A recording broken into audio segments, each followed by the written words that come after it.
What's the most unexpected lie that reshaped your life? I was 29, stuck in a rut, living back at my parents' house after a rough breakup. My family was always a powder keg. Dad and my older brother Mike constantly bickered over small things like dishes in the sink or whose turn it was to mow the lawn. I tuned it out, thinking it was just their personalities clashing. But one night I stumbled onto something that flipped our family upside down.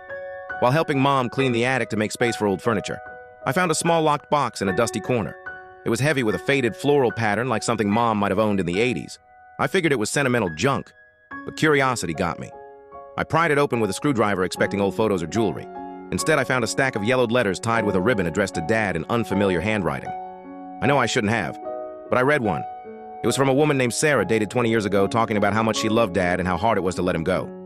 My stomach dropped as the letters got more intense, mentioning a summer together, promises to keep their secret, and in the last one, Sarah begging Dad to acknowledge their son. My head spun. I did the math. Mike was 32, 3 years older than me, born right around the time of those letters. I sat on the attic floor, heart-pounding, processing. If Mike wasn't Mom's son, the pieces fit Dad's coldness toward Mike, Mom's overprotectiveness, Mike always seeming like the odd one out.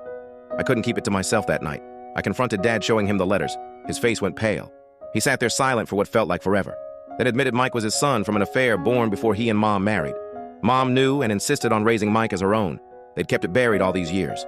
Telling Mike was the hardest thing I've ever done. He was furious, hurt, betrayed not just by Dad, but by all of us for keeping him in the dark. He moved out the next week, barely speaking to anyone.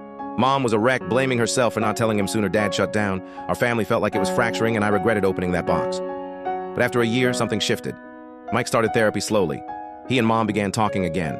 He even reached out to Sarah, his biological mom living a few states away.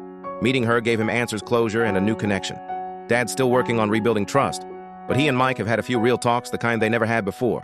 As for me, I've learned to listen more, to see the cracks in people before they break wide open. That box in the attic tore us apart, but it also forced us to face the truth and start healing.